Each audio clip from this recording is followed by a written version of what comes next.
Also breaking tonight on the Kelly file, the White House reverses itself as the president's approval rating plummets. Just hours after insisting that White House action was unnecessary to reinstate the death benefits to grieving military families, President Obama signs a bill doing exactly that.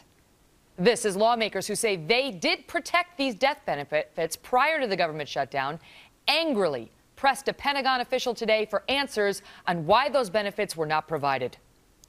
It is an absolute embarrassment. We are failing in our duties to those who take care of us and protect us every day. I believe the guidance issued by Comptroller Hagel was based on a deliberate decision by the Department of Defense to misinterpret the Pay Our Military Act for political purposes. I just find it outrageous. Yes, you could have paid the death benefit, and yet you chose to do an interpretation to just maximize pain. You've compounded the problem by your conduct in how you've misinterpreted intentionally this law. I think it's just such an embarrassment to this country. I would like a chance to respond. I resent your remarks, yes. And let the record show that.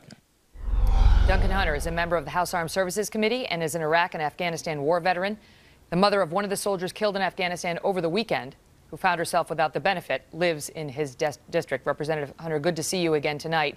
And so first, let me ask you whether you agree that there is some evidence that the withholding of these benefits may have been intentional by the Pentagon, by those advising the Pentagon, which we now know included Eric Holder's DOJ, and that the White House Office of Management and Budget was also informed days ago, before this came out to the rest of the world, that this was going to be a problem, and as far as we know, did not solve it. Hey, Megyn, it was definitely intentional. At some point in the Department of Defense, somebody looked somebody else in the eye and said, do not give these families the death benefit. Even though I just found out today that the most likely legal interpretation of what we did does pay these death benefits. Sure, there might have been some ambiguity, and the lawyers could argue over it, but Chuck Hagel, the Secretary of Defense, or the President of the United States, need to have the moral fortitude to say, pay these guys. Do it. I don't care if it's ambiguous. Let's ask for forgiveness later. Pay them. Because who would have challenged it? Who would have challenged it? If they had Nobody would have challenged it. Because just so our viewers know what happened, we were headed toward the shutdown, and the members of Congress foresaw that there might be an issue with paying our military, so they passed the Pay Our Military Act, and that act specifically said, let's pay. It authorizes sums necessary to provide pay and allowances. Well, the Department of Defense has a list of what's included in pay and allowances, and specifically on there is death benefits. So there was a good faith belief that the death gratuity, as it's called, would be covered by the act you guys passed on the eve of the shutdown. Once DOD conferred with DOJ, the Department of Justice sits down with the Department of Defense and says, nope, not covered. Did anybody call you? Did anybody contact Congress and say, you weren't explicit enough, there was a loophole, and our veterans are about to get the short end? What are we going to do about it? No, nobody contacted us, because I think now that they wanted to do this on purpose. And because we have civilian control of the military, the Secretary of Defense, Chuck Hagel, should have said, get this done. We're not going to stand for it. I think Chuck Hagel needs to think about offering his resignation over this, because he's the one who's at the top of this food chain and broke the sacred trust with these families. These military families are not pawns to be played with by this administration to make political points, and that's exactly what happened in this situation. Chuck Hagel needs to take a look in the mirror and say, did I do my job as the Secretary of Defense and as the guardian of that trust with these military families and the American people, that I do my job? And I would look him in the eye and said, sir, you did not do your job. You did not do what you were supposed to do as a Secretary of Defense.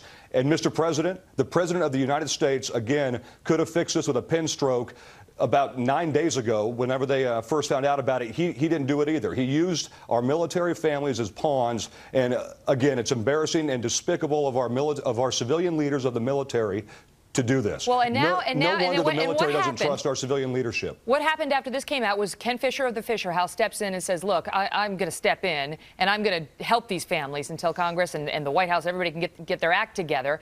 And so you guys in the House of Representatives say, look, with all due respect, let's try to fix it the right way. You pass a bill unanimously saying, let's authorize these funds. The Senate, Harry Reid, says that's a gimmick. That's for show. We don't need to act on that in the Senate. The White House says the same thing, and then both of them, Harry Reid and the White House reversed themselves within hours. Here they are earlier today. And so this issue is largely moot. It's clear the action on this legislation is now just for show here. And you don't need legislation. It does mean that we don't need legislation. Will the president veto that legislation? Or? Again, I don't think, first of all, the legislation is not necessary. Our view has been that this piecemeal funding is, again, a gimmick.